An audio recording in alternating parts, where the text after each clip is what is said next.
Assalamualaikum warahmatullahi wabarakatuh. Waalaikumsalam warahmatullahi wabarakatuh. Biridha'illahi ta'ala wa syafa'ati rasulihi wa khalilihi wa habibihi Muhammadin sallallahu alaihi wasallam ala ma nawayna wa ala ma nawassala min as-salih biniyatin Allah ta'ala yuballighu maqasidana wa yassara umurana dunyana wa ukhrana thumma ila hadrati man hadaina al-fatihata lahum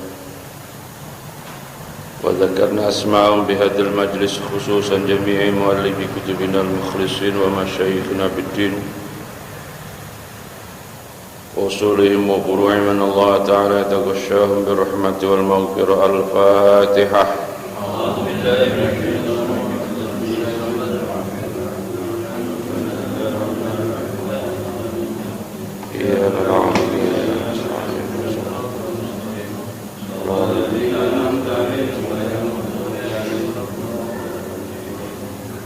Fatihah sekali untuk rombongan Pak Ustadz Haji Abdul Manan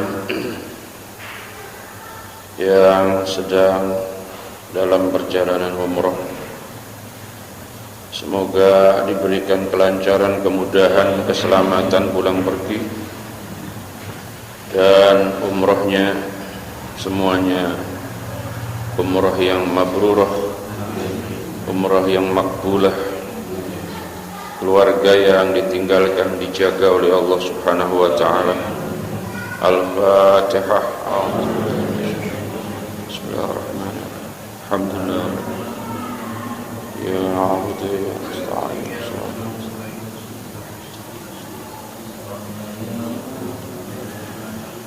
A'udzu billahi minasy syaithanir rajim. Bismillahirrahmanirrahim. Qala Syekhul Imamul Muallif rahimahullahu ta'ala wa adaman naf'a wa bibarakati ulumihi bid-darain ya rabbal alamin wa ya mujibas sa'ilin. Hadis yang ke-51 an Abdullah ibni Umar Ruwiya an Abdullah, diriwayatkan dari sahabat Abdullah bin Umar, yaqulu, hal keadaan berkata ya Abdullah bin Umar, sami'tu, pernah mendengar aku, kata Abdullah bin Umar, Rasulullah sallallahu alaihi wasallam, akan Rasulullah yaqulu, hal keadaan bersabda ya Rasul, kullukum, akan sabda kullukum, kullukum ra'in wa kullukum apa?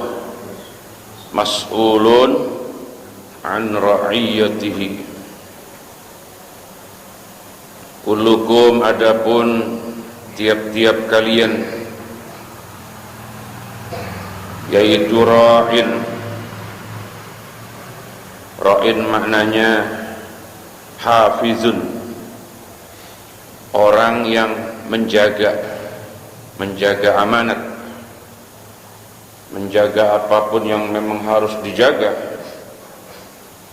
Wa kullukum, dan tiap-tiap kalian, yaitu mas'ulun, akan ditanya. Ditanya itu maknanya akan diminta pertanggungjawaban. An ra'iyatihi, dari perkara yang dijaganya kullun.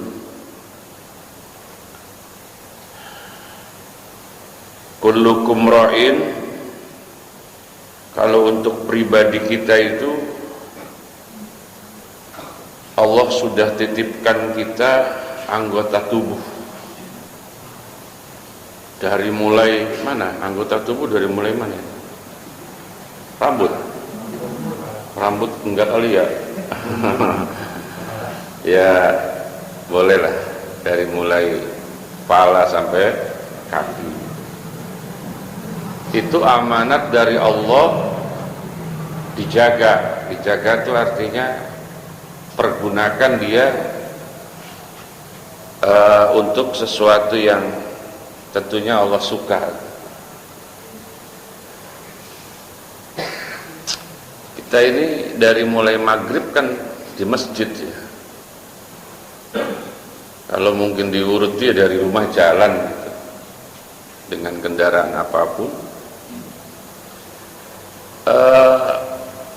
Menarik ya, Allah memberikan pahala itu supaya kita tambah semangat tentunya. Jumlah pahala itu salah satunya menghitung ruas-ruasan ya, ruas-ruasan yang ada di dalam tubuh kita.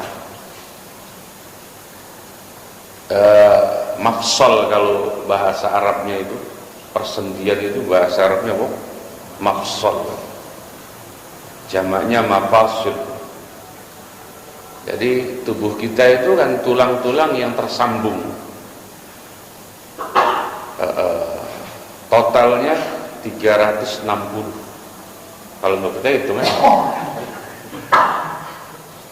Bagaimana Pak Guru? Betul kan 360? Atau lebih? Lupa apa? Nggak ingat? Nggak ingat.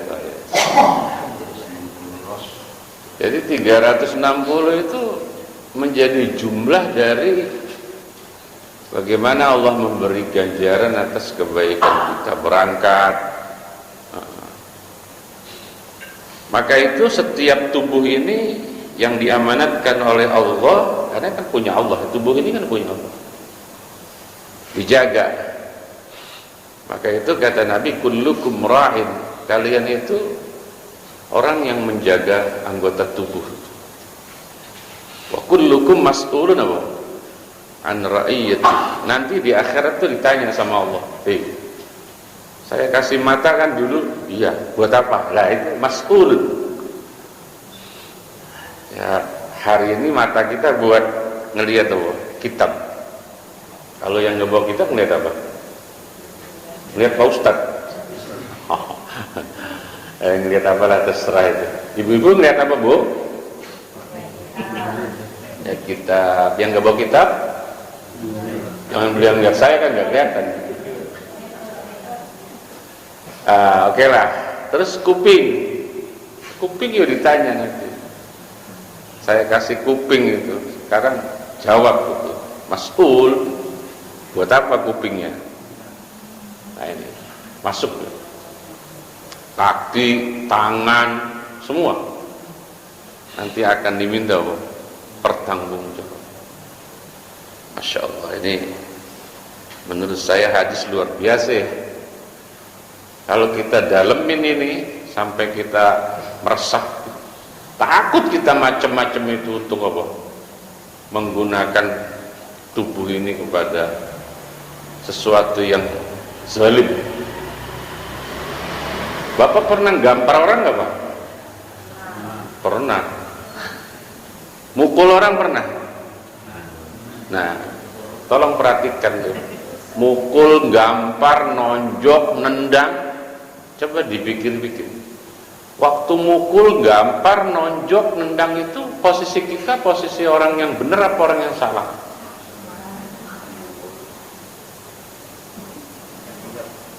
Ya kalau memang benar ya mudah-mudahan nggak ditanya. Yang jadi persoalan itu kalau kita nendang orang, kitanya yang salah, zalim tuh. Maksudnya apa? Bisa jadi dia salah, tapi kesalahan dia tidak perlu dengan ditendang. Kan tergantung kesalahan orang. Dan nanti mas'ul di padang mahsyar itu ada pengadilan. Ya Rabb, ini pernah nendang saya. Nah, tanggalnya itu jelas kalau di akhirat, tanggalnya, bulannya, jamnya, detiknya, videonya nanti akan diputar. Ngeri. Nggak tahu kalau kayak pelatih silat kan mukul mulu tuh. Apa ditanya nggak nanti tuh? Ya memang kerjaannya itu ya.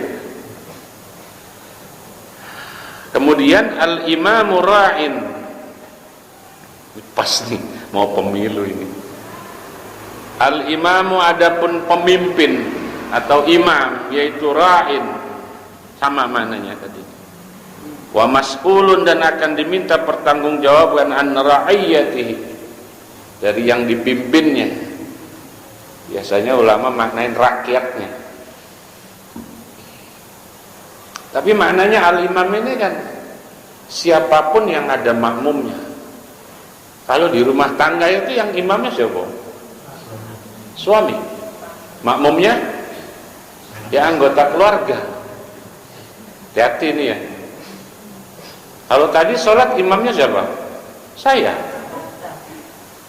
Bu, mumpung saya nggak susah di akhirat ya, menurut ibu tuh tadi saya ngimamin itu kelamaan apa enggak? Jangan pora-pora, jangan karena nggak enak nih. Hah?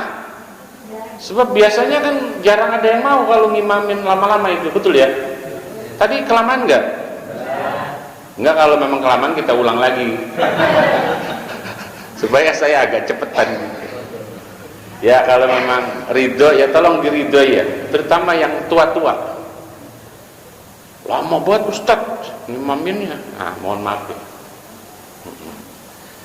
Ya terkait imam memimpin sholat ada yang tidak ridho. Tidak ridho itu memang sesuatu yang mukhalifus syar'i, menyalahi syariat. Bukan karena tidak ridho, memang dia hakikatnya benci. Kalau hakikatnya benci ya kemana juga nggak pernah ridho. Imamnya dia lagi apa? Ya rupanya tetanggaan yang sudah lama saling. Nah itu kalau itu beda, kalau itu tidak sama. Makanya sebenarnya jadi imam tuh yang enak jadi imam impor itu. Imam impor itu kan karena sehari-hari nggak berhubungan sama tetangga gitu ya. Imamnya siapa? Lama. Bapak pernah nggak jadi makmum tapi bapak grundel? Misalnya bukan cuman kelamaan, bacaannya itu lari-larian, tahu lari-larian? Yo, kok jadi ha jadi ha, semua pokoknya lari-larian itu makhraj. Pernah nggak? Lah, cara hati bapak grundel nggak? Terus grundel doang gitu. Selesai sholat nggak ngapa-ngapain? Tegur dong. Mohon maaf besok jangan jadi imam lagi dah. Berani nggak? Harus berani, orang kesalahan kok dibiarkan. Kalau imamnya apa? Iya jangan gerundel itu gak menyelesaikan, tapi apa? Kalau zaman dulu ya kirimin surat kaleng gitu. Apalagi imam yang lebih tinggi lagi anunya, skalanya itu, skala makro lah ibarat. Ya sampai presiden itu, ngeri banget ini. Warrajulu, adapun seorang suami, yaitu ra'in, penjaga, fi ahli, pada keluarganya. Rajul, ahli ini isinya istri dan anak, dan siapapun yang wajib dinafkahi. Jadi kalau kita itu sebagai suami ya, bapak hitung itu yang wajib kita nafkahi siapa saja. Pertama jelas istri, terus siapa? Anak, kemudian orang tua yang tidak mampu. Jadi umpama kita punya orang tua, dia tidak mampu, maka kita wajib menafkahi. Tapi kalau orang tua punya anak sudah berumah tangga, terus anaknya tidak mampu, maka tidak wajib menafkahi, karena waktu nikah sudah putus. Hanya memang ketika anak yang sudah menikah itu masih susah, sifatnya hanya sunnah saja. Dan biasanya kita orang timur nggak enakan. Ya namanya anak di depan mata lagi susah, biasanya kita nggak wajib. Jadi yang wajib anak biayain orang tua ketika anaknya apa? Mampu. Maka itulah kalau kita punya orang tua saat ini, coba perhatikan, ya dikontrol lah. Sehari-hari ya, apa urusan makannya terjamin atau tidak. Ini jangan karena rumah orang tuanya jauh nih di Solo, ya coba ditelepon, ditegur, hari ini makan nggak, minggu ini apa? Karena itu termasuk yang menjadi beban kita di akhirat nanti akan ditanya, menerlantarkan orang tua yang susah. Kecuali orang tuanya memang ya nggak susah lah, itu tidak wajib. Jadi orang tua kaya tidak wajib menafkahi anaknya yang sudah berumah tangga yang miskin. Tapi kalau anaknya yang kaya wajib menafkahi orang tua yang tidak mampu. Nggak bisa dibalik.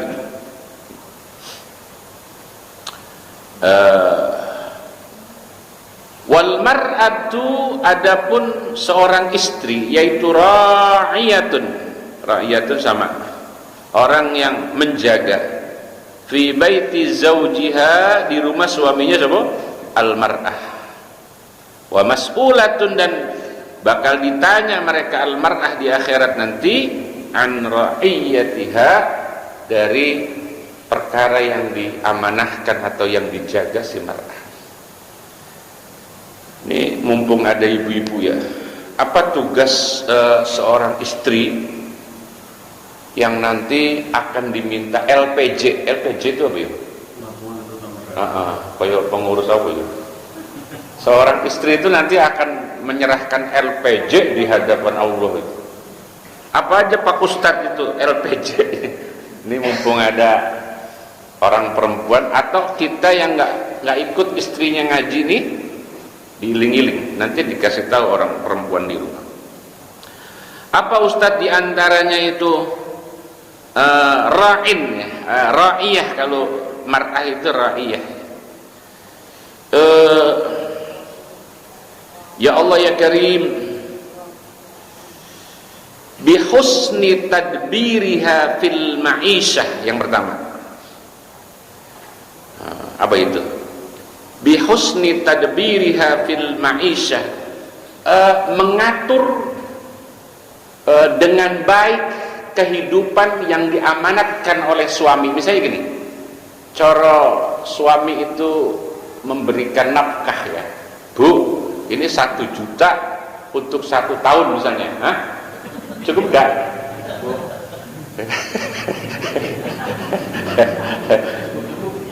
Ini dari mulai ngasihnya aja udah bermasalah. Jadi 1 juta itu buat berapa lama, Bu?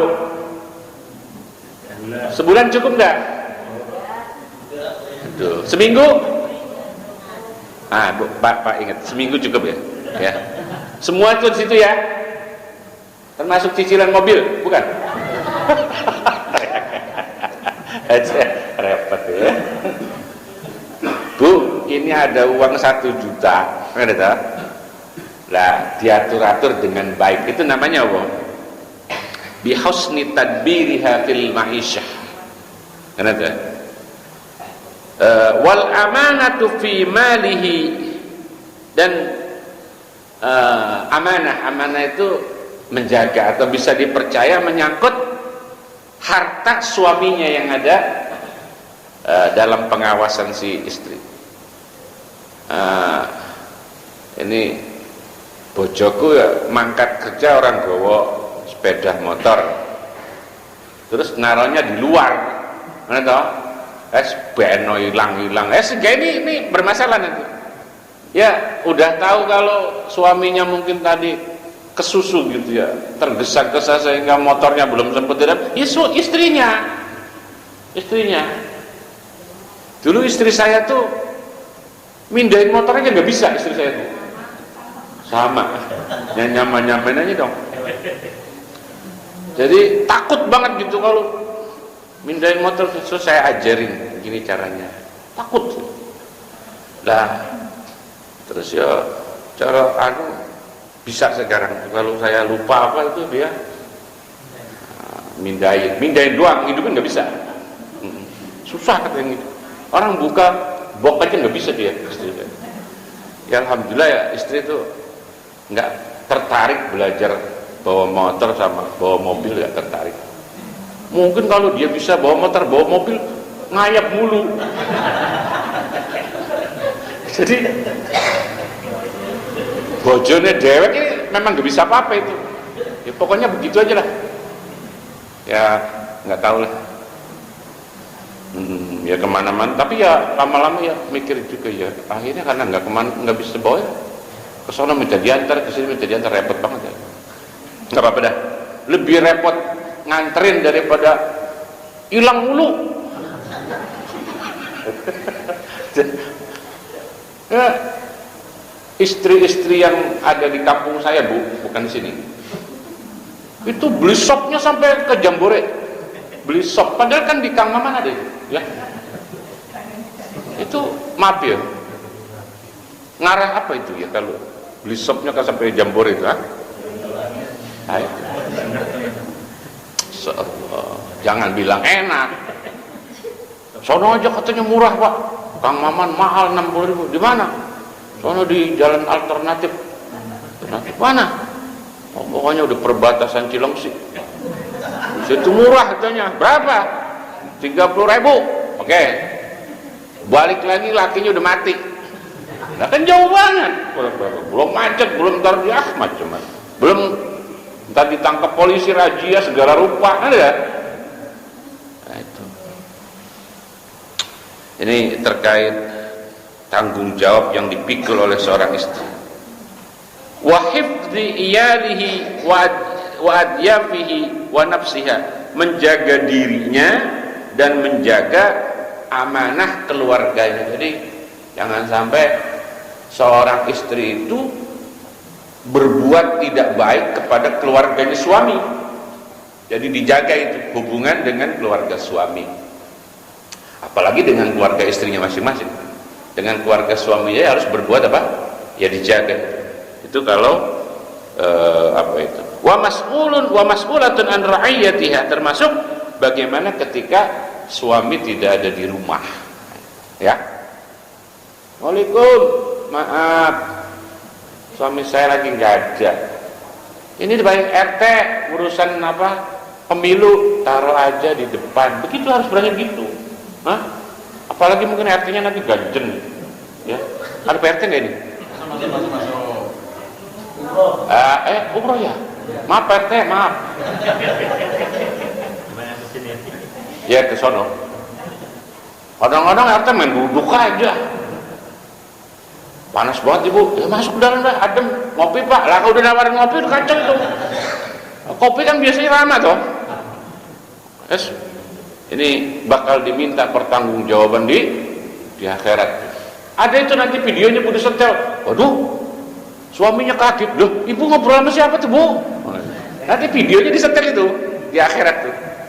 Wa kulla insanin alzamnahu ta'irahu fi 'unuqihi wa nukhriju lahu yawmal qiyamati kitaba yalqahu mansura iqra kitabak kafa binafsikal yawma 'alaika hasiba. Ada itu di surat Al-Isra. Ayatnya ya kaya antara 14 apa 15-an itu. Mulai inna hadzal Qur'an ada nanti itu. Bagaimana nanti video-video catatan-catatan manusia selama hidup di dunia itu dipertontonkan semua. Betapa malunya kita nanti. Lanjut. Wal khadimu, adapun pelayan, yaitu ra'in, orang yang menjaga fi mali sayyidihi, pada harta tuannya khadim. Wa mas'ulun, dan ya Allah ya Karim, akan ditanya siapa ra'in tadi, si khadim tadi, an ra'iyatihi, dari perkara yang dijaganya si khadim.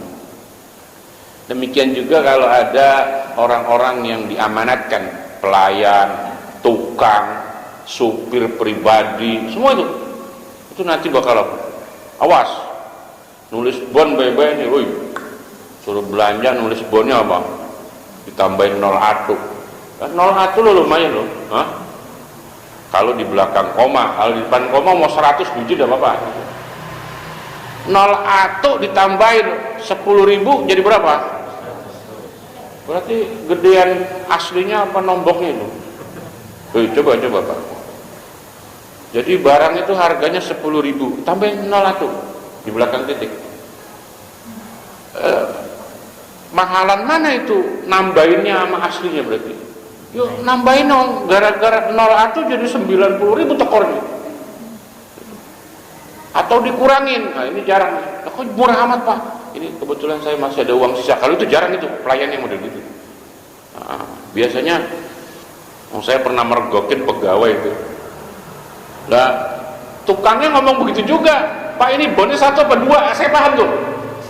Saya tegur, Pak jangan gitu. Tapi melotot matanya. Saya tegur, jangan begitu. Matanya melotot. Bonnya 1 Pak, masa 2 gitu. Maksudnya bon 2 itu bon yang asli sama bon yang ditambahin 0 tadi. Nah ini naudzubillah, kalau pernah berbuat seperti itu buruan taubat, terus uangnya pulangin tuh. Nanti di akhirat ditanya tuh, koruptor itu bakal didemo oleh orang sedunia aja loh di akhirat tuh, kalau uangnya belum dikembaliin. Jangan dikira aman itu koruptor ngeri tuh koruptor itu di demo lagi. Ya Allah, ya, uang rakyat ya. Kita yang bayar pajak segala rupa dikorupsi. Hati-hati ya. Naudzubillah min dzalik. Qala, berkata siapa rawi, wa hasibtu an qala, wa hasibtu, dan mengira aku akan bahwa sesaat, yaitu qad qala, sungguh berkata ya Nabi, warrajulu ra'in, warrajulu adapun seorang anak, kali ini anak yaitu ra'in, orang yang menjaga fi mali abihi, pada harta orang tuanya si rajul, wa mas'ulun an ra'iyatihi, sama tadi.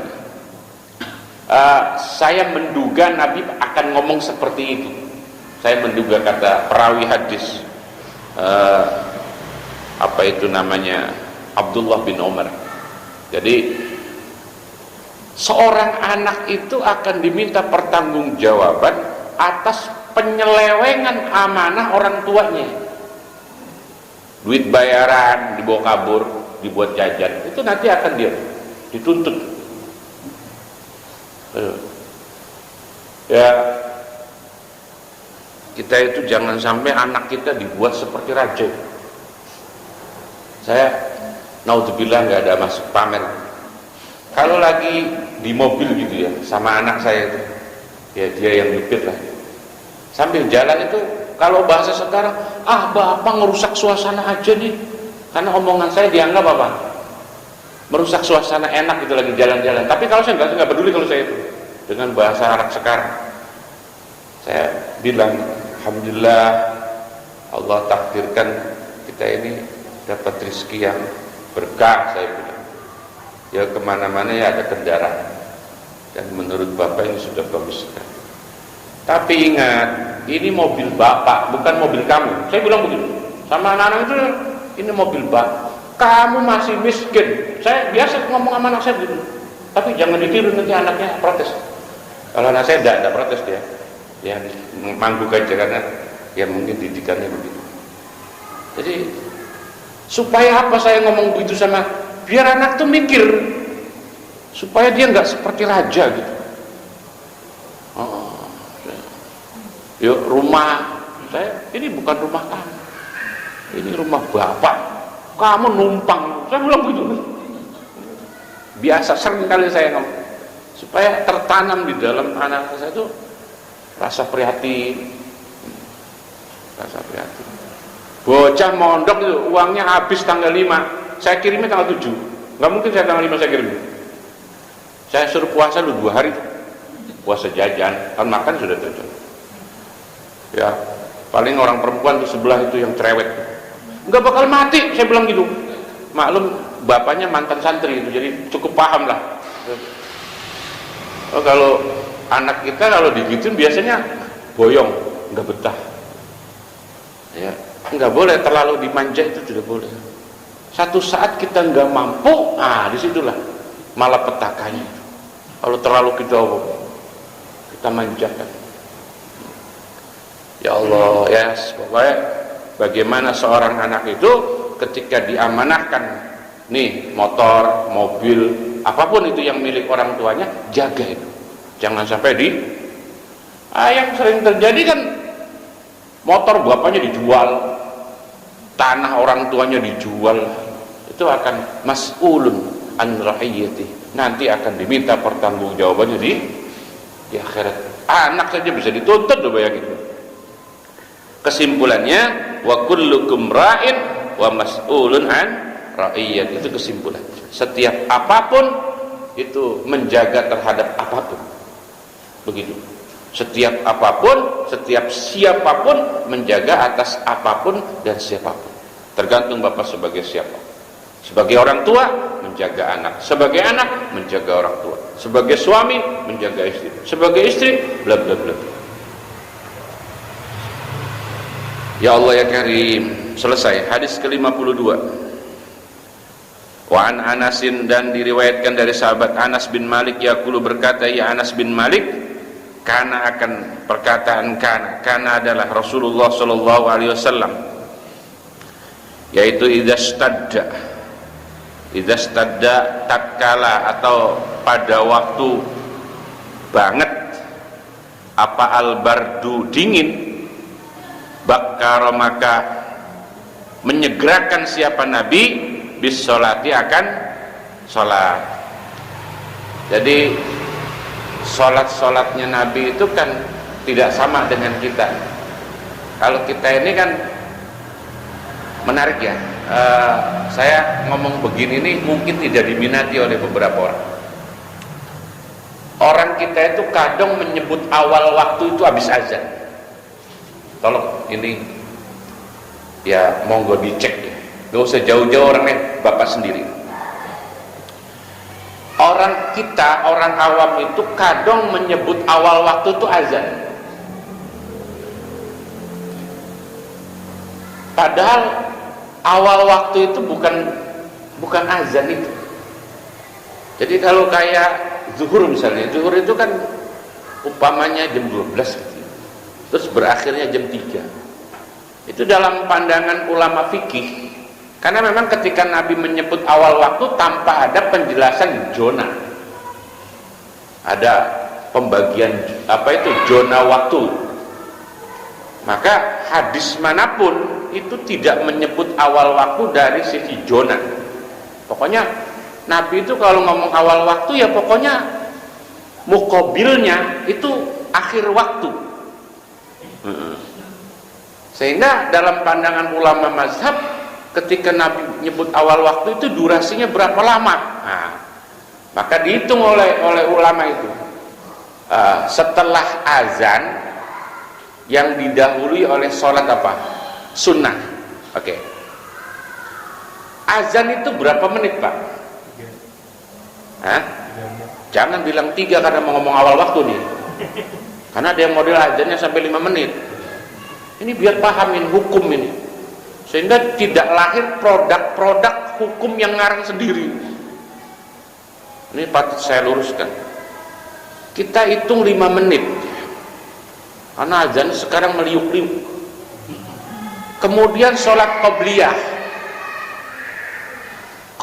maghrib saja itu dikerjakan oleh mayoritas orang awam, dan kemudian ada produk yang bid'ah ini, mana tadi produk bid'ah ini produk bid'ah ini, yang disetting waktu iqamahnya, padahal tidak ada satu hadis pun yang menentukan apa qomat harus sekian setelah azan. Coba cari hadisnya, kalau ketemu saya kasih uang 100 juta hari ini juga.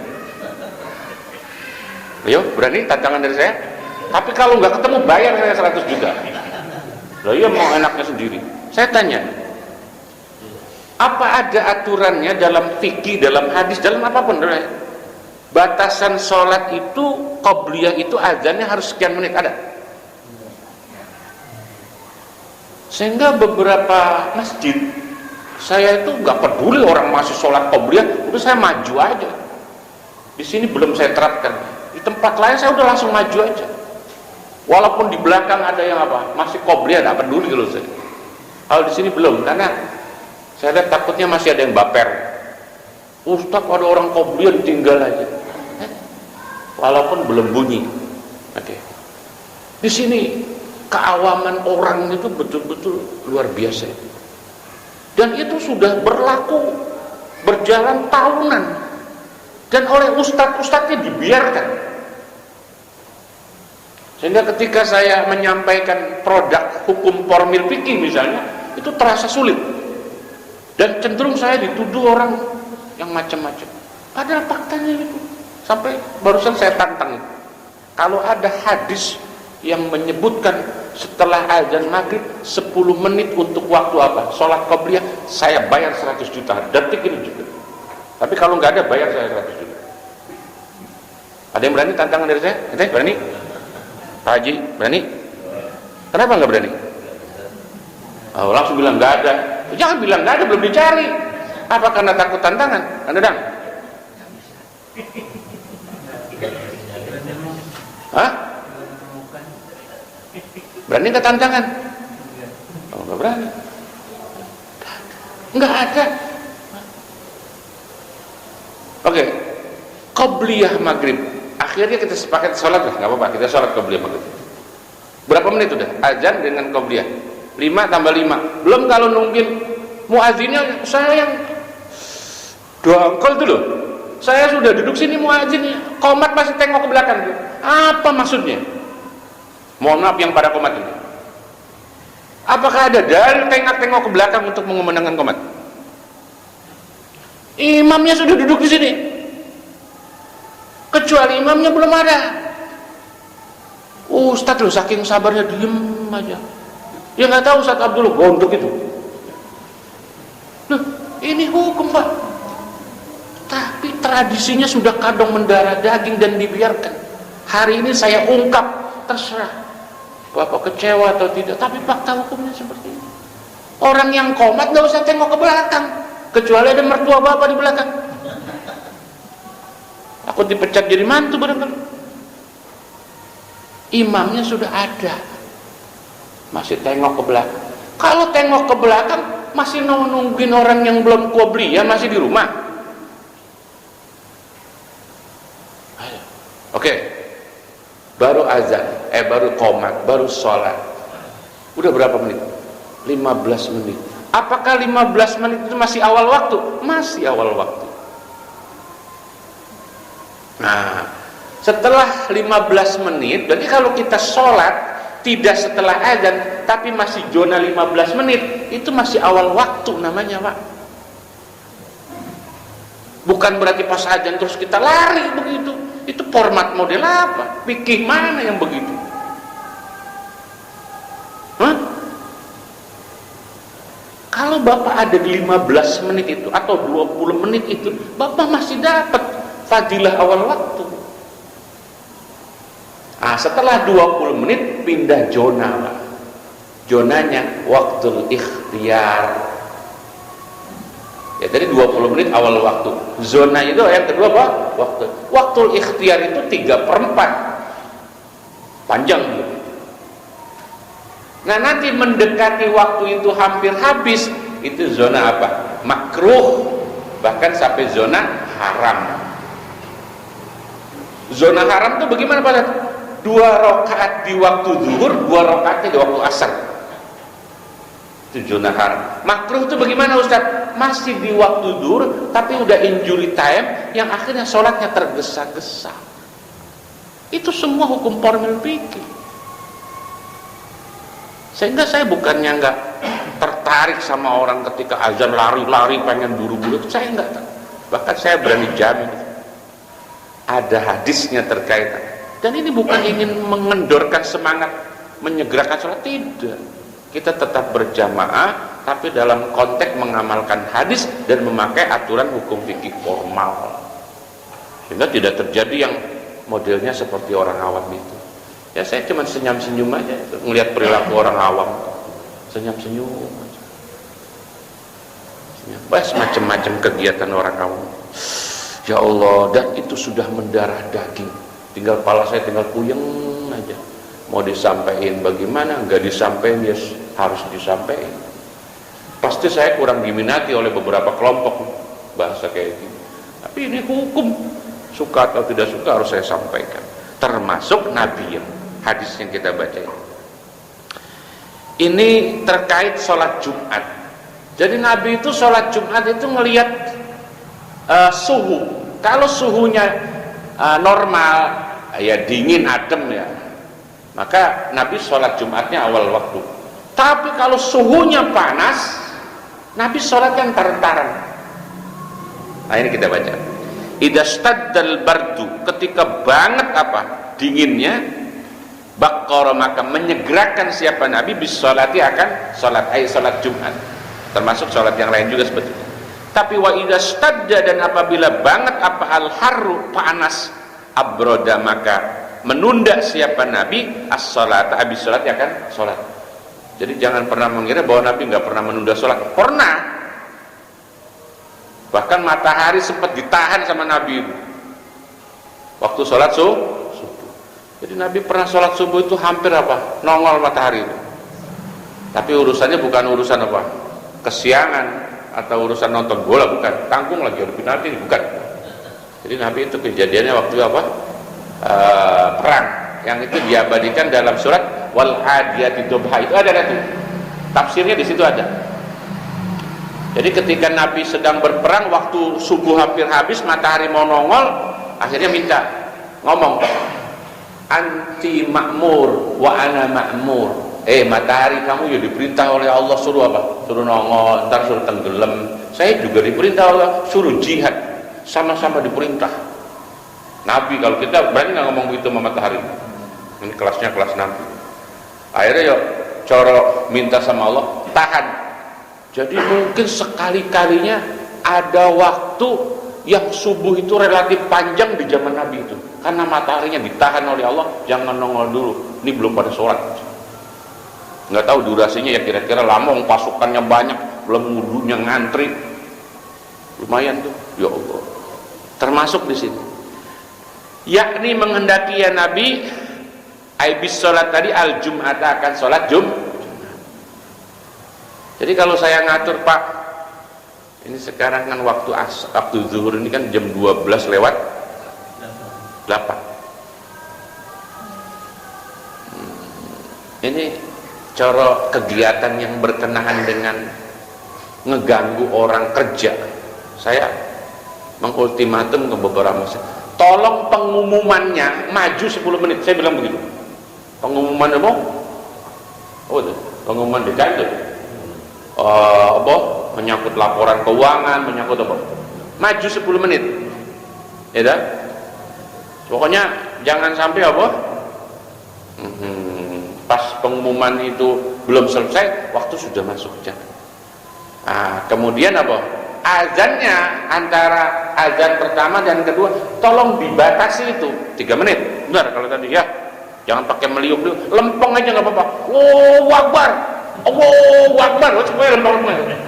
Nggak apa-apa, karena waktunya apa? Nah sekarang kan zuhurnya jam 12 atau berapa itu? Kesian orang yang pada kerja itu, la ilaha illallah, sama sah azan. Kok azannya begitu? Azan khusus waktu zuhurnya yang sudah lewat dari jam 12. Khatibnya diancam, pokoknya bapak kalau kelamaan amplopnya dipotong 200.000. Berarti kan itu ngirimin WA sama khatib, mohon Pak Ustadz khotbahnya jangan lama-lama, kalau kelamaan mohon maaf kalau terpaksa kami potong 200.000. Berani nggak? Wih, DKM, berani nggak? Harus berani, terutama pas saya itu. Gak apa-apa, saya udah siap tantangan itu. Kebetulan saya masih lama itu jadwalnya. Lah iya, imamnya sama. Ustadz nanti ngimaminnya rakaat pertama surat wal asri, surat keduanya al ikhlas. Udah langsung assalamualaikum wassalamualaikum, udah langsung monggo yang kerja bubar, udah langsung gitu, gak usah dia, gak usah lah. Baru ya yang nggak kerja ya bareng wirid gitu. Lah Nabi saja sudah bisa seperti itu, masa umatnya tidak bisa sebut? Saya yakin itu umat Nabi itu ridho dengan kegiatan kita. Pengumumannya lama, udah tit masih ada aja. Ya Allah, ila hadrati apa aja kata syai'un lillahi lahu. Ya Allah, puyeng saya ngeliat orang awam. Azannya lama banget, pakai tambahan lagi, innallaha malaika. Siapa yang suruh? Kita pakai enggak? Siapa yang pakai? Siapa yang suruh? Azan diawali dengan gitu. Tapi yang kayak gitu diantepin sampai sekarang itu. Coba kalau ada itu, saya minta itu dalilnya. Innallaha malaikatahu yusholluna 'alan nabi ya ayyuhalladzina amanu shallu 'alaihi wa sallimu taslima. Shadaqallahul azim. Al-Fatihah. Kesuwen. Masya Allah, Masya Allah, Masya Allah, Masya Allah, Masya Allah, Masya Allah. Baik, satu lagi, hadis ke-53. An Jabirin, awas nih, denger aja langsung dah. Azan Ustaz, awal waktu tak jotos. Udah saya kasih tahu, nggak kehilangan awal waktu, apalagi ada ngajinya. Tahu nih yang dengerin pada paham apa enggak nih, yang di luar sana yang nggak ngaji kan yang problem yang nggak ngaji, nggak ngaji nggak tahu, nyelau. Nah ini bid'ah, ini bid'ah asli bid'ah. Repot. An Jabirin, diriwayatkan dari sahabat Jabir bin Abdillah qala, berkata ya Jabir, ja'a rajulun. Saya pernah keliru menjawab pertanyaan orang, Pak Ustadz, apa? Kalau saya datang, khotib sudah lagi khutbah, apakah saya sholat dulu apa langsung duduk? Saya pernah keliru, walaupun kelirunya nggak keliru banget. Waktu itu saya jawabnya, ya duduk saja, nggak usah sholat, karena mendengarkan khutbah lebih utama daripada sholat tahiyat masjid dan seterusnya. Yang dimaksud sholat tahiyat masjid bukan qobliyah. Ternyata yang saya jawab itu ya keliru, tapi nggak keliru banget. Saya sebut keliru karena kan mazhab saya mazhab Syafi'i. Nah, Imam Hanafi membolehkan langsung duduk tanpa perlu mendengarkan langsung duduk tanpa perlu sholat lagi. Karena apa? Ketemu dalil, idza quri'al Qur'an fastami'u lahu ansitu la'allakum turhamun. Itu pendapat Imam Hanafi. Maliki, Syafi'i, mazhab saya ini dan mazhab apa barangkali, itu tetap membolehkan sunat tahiyat masjid, karena tahiyat masjid lebih utama. Yang penting dia masih mendengarkan khutbah belum sampai habis, kecuali khutbahnya udah meh habis, gugur ya ke sunnah. Kita tegesin hadisnya dan kita baca komentarnya para ulama mazhab. Ja'a, telah datang siapa rajulun, seorang, wan nabiyyu, hal keadaan adapun Nabi sallallahu alaihi wasallam, yaitu yakhtubu, sedang berkhutbah siapa Nabi, an-nasa, di hadapan manusia. Jadi Nabi lagi khutbah, isi khutbahnya nggak dijelaskan sama perawi. Ya Allah ya Karim, yaumal jum'ati, pada hari berarti khutbahnya khutbah apa namanya? Ya khutbah Jumat. Faqala, kemudian, nah ini ada dua hukum saya lihat yang terkandung dalam hadis ini. Pertama, kalau saya ini alhamdulillah saya ketolong sama, saya pernah negur salah satu jamaah yang lagi main HP. Saya pernah negur kejadian di atap itu. Jadi kira-kira saya khutbah sudah dapat 3 menit gitu, ada yang main HP. Saya diam, tolong yang main HP matikan. Saya ngomong gitu di atas. Itu saya nekat tuh sebetulnya. Nekatnya, ini saya ada dalilnya apa enggak nih? Takut khutbah saya batal gitu. Cuman waktu itu saya mirisnya gitu. Wong khutbah itu kan yang ngomong, menasihati orang kan ngomong. Itu ya bagian dari nasihat. Ternyata baru tahunya tadi. Saya belajarnya ba'da asar. Baru tahu hadis ini ba'da asar. Lainnya. Faqala lah. Nabi ngomong malah. Faqala, kemudian bertanya siapa Nabi, dialog langsung sama laki-laki yang tadi begitu datang langsung duduk, Nabi sedang berkhutbah. As-sholaita ya fulan. Ini kata siapa? Kata, sampai sudah sholat belum? Maksudnya sholat tahiyat masjid belum? Kata siapa itu? Kata Nabi. Faqala la. Faqala kemudian menjawab siapa? Rajul tadi. Lah, ta'acan sholat abdi teh. Orang Cianjur banyak itu zaman itu. Ta'acan. Qala kemudian berkata Nabi, "Kum, ngadeg, suruh diri. Farka ay fasolli." Ingat, farka itu orang kalau baru belajar hadis ruku aja, tapi masuk itlaqil juz'i wa iradatil kull.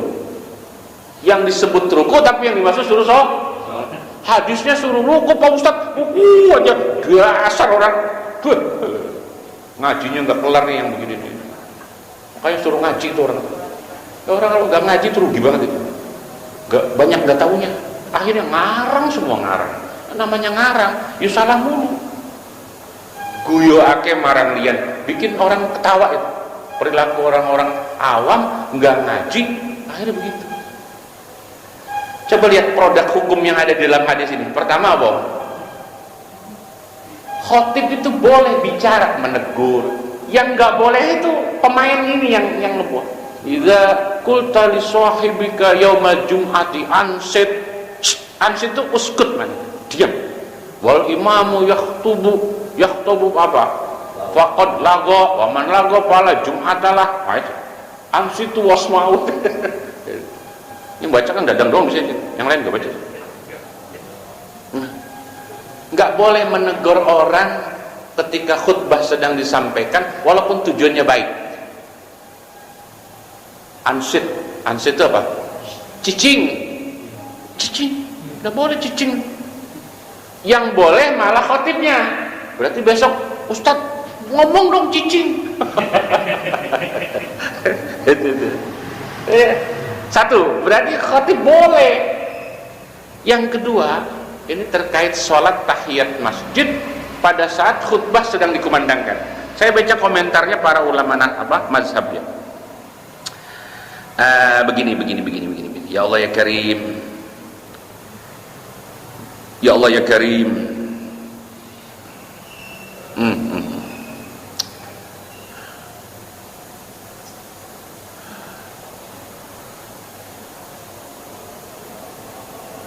Wahada madhabu imamuna al-a'zam wal imamu Ahmad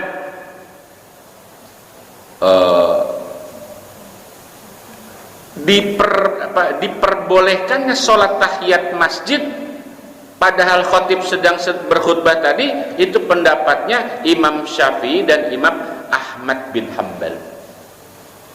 Wa qala al-Imam Malik wa Abu Hanifah, Imam Malik dan Imam Hanifah la yusallat tahiyatu. Jadi salat tahiyat masjid tidak dikerjakan alias gugur karena khotib sedang khutbah. Kenapa? Li amril Qur'ani bil insati wa amri sunnati bihi. Qala ta'ala wa idza quri'al Qur'an fastami'u lahu wansitu. Jadi empat mazhab ini beda. Kalau kita datang khotib sedang berdiri, Imam Syafi'i dan Hambali murid Imam Syafi'i sepakat boleh. Tapi kalau Imam Malik dan Imam Hanafi tidak boleh. Jadi Imam Malik dan Imam Hanafi itu kalau kita lagi datang khotib sedang diri, kita langsung duduk. Alasannya tadi, perintahnya dengerin khotib khutbah seperti itu. Itu satu. Yang kedua, faqala as-salaita ya fulan. Nabi kan dialog dengan orang yang baru datang. Berarti ngobrol boleh tuh. Ingat, bukan ngobrol bagaimana Pak, sehat Pak, bukan begitu, bukan. Tapi ini konteksnya dia datang langsung duduk, tidak. Oh, ada tiga hukum. Saya tambah ini. Hukum kedua,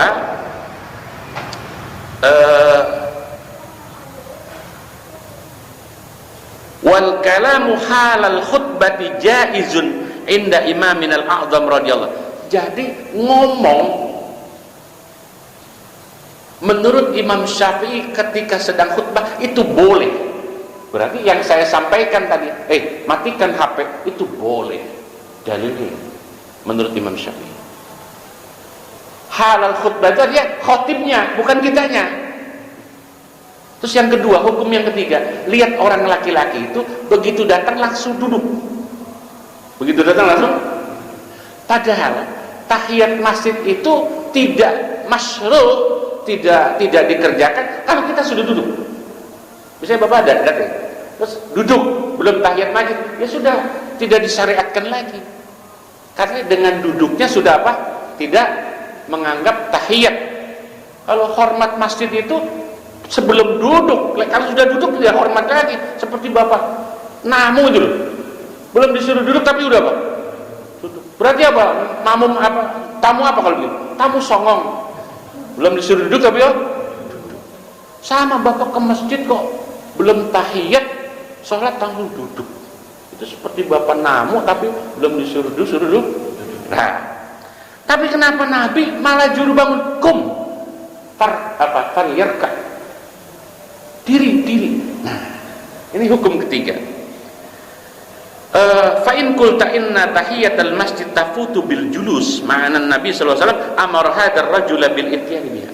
Kalau kamu berpendapat bahwa tahiyat masjid itu luput atau gugur ketika orang sudah duduk, kenapa Nabi suruh? Fa ujiba, maka dijawab bi anna la tafutu idza qasural julus.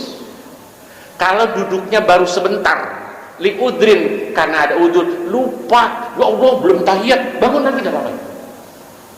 Tapi kalau sudah duduknya lama, anteng, enak juga nyender, itu batal itu. Kalau duduknya sudah makan waktu itu, maka batal lah tahiyat masjid. Wa qad kana julusu hadzal rajuli qasiran. Dalam hadis ini disimpulkan oleh ulama, duduknya orang laki-laki tadi itu baru sebentar. Liudrin likaunihi jahilan. Ingat, jahilan sih bukan bodoh maknanya. Karena udurnya si laki-laki bahwa dia itu tidak tahu bahwa masih boleh tahiyat masjid walaupun khatib sedang berkhutbah. Paham, Pak? Jadi hadis yang singkat ini paling tidak ada 3 hukum yang kita bisa gali. Ya Allah, pertama apa tadi, Pak? Tahiyat masjid boleh walaupun khatib sedang berkhutbah. Yang membolehkan siapa? Melihat hadis Nabi ini, Imam Syafi'i dengan Imam Hambali. Lah Imam Maliki dengan Imam Hanafi tidak membolehkan karena berpedoman kepada ayat fa idza quri'al Qur'an. Kemudian khatib boleh bicara karena menyangkut apa? Kemaslahatan. Hadis ini menunjukkan as-shalaita amla, kamu udah sholat belum? Kum falyarka. Hadis yang ketiga yang terakhir apa? Isinya bahwa tahiyat masjid tetap tidak gugur walaupun dia sudah duduk. Kenapa? Karena duduknya baru sebentar dan ada udzur. Udzurnya apa? Enggak ngeh. Wallahu a'lam bis. Al-Fatihah. A'udzu billahi minasyaitonir rajim. Bismillahirrahmanirrahim. Alhamdulillahirabbil alamin. Ya na'budu wa nasta'in. Jamaah sekalian, ini informasi saja ya. Alhamdulillah sudah mulai masuk ini celengan-celengan yang sudah ada 3 orang yang masuk di angka hampir 5 juta 3 orang. Alhamdulillah, rata-rata 1,5 juta ada yang hampir 2 juta. Untuk yang pembagian celengan dari jamaah sini dan jamaah belakang Bapak Ibu, ini paling akhir nanti akan diambilnya H-7 Lebaran, jadi seminggu sebelum Lebaran. Tapi kalau sudah penuh sebelum itu ya nanti diambil. Tapi penuh tidak penuh sebelum Lebaran tidak ada. Karena memang untuk melanjutkan pembangunan gedung berikutnya. Ini gedung yang pertama terjadi. Nah, insya Allah ya nanti panitia akan menginformasikan ke koordinasi masing-masing. Dan mudah-mudahan ya yang belum penuh ya nanti ada diskusinya untuk bisa atur. Ya Allah ya Karim. Bismillahirrahmanirrahim. Alhamdulillahirabbil alamin. Allahumma shalli ala Muhammad wa ala ali sayyidina Muhammad. Allahumma anfa'na bima 'allamtana wa 'allimna bima yanfa'una. Nas'aluka ilman nafi'an wa taqabbala wa rizqan halalan katsiran wasi'an barakallahu rahmin. Sallallahu alaihi wasallam Muhammad wa alihi wa sahbihi wa baraka wa sallam. Walhamdulillahirabbil alamin. Assalamualaikum warahmatullahi wabarakatuh. Waalaikumsalam.